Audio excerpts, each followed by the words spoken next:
Dietskiy go'shtimiz tayyor bo'ldi qarindoshlar. Buni chiroyli bo'lib pishganini qarasanglar-chi. Mantiqasqonda parda go'sht pishiramiz qarindoshlar.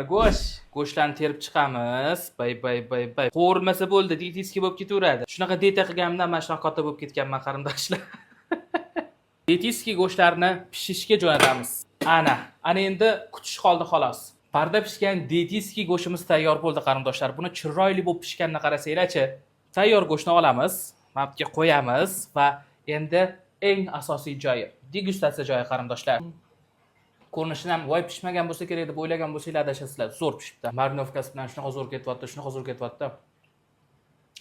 Parda pishgan go'sht bunaqa mazali pishadi deb hech ham o'ylamagandim. Rosa mazali chiqibdi. Ikkinchisi. Xullas qarindoshlar, Chin bozorimizdagi kichkinagina mantiqasqonda pishgan go'sht shunaqangi shirin bo'lar ekan. Обязательно uyda shunaqa go'sht tayyorlab ko'ringlar qarindoshlar. Qarindoshlar, aynan mana shu Chin bozor do'konimizdagi shiringina bo'lgan mantiqasqonchamizni narxi atigi 210 ming so'm va albatta bu mahsulotni siz butun O'zbekiston bo'ylab aynan mana shu telefon raqami orqali buyurtma bersangiz butun O'zbekiston bo'ylab yetkazib beramiz yoki o'zingiz Eski Chinna bozor 7-qator 16-do'konda joylashgan Chin bozor do'konimizga kelib, mantiqasqonimizni shundoq o'zingiz ko'zlaringiz bilan ko'rgan holatda sotib olishingiz mumkin qarindoshim.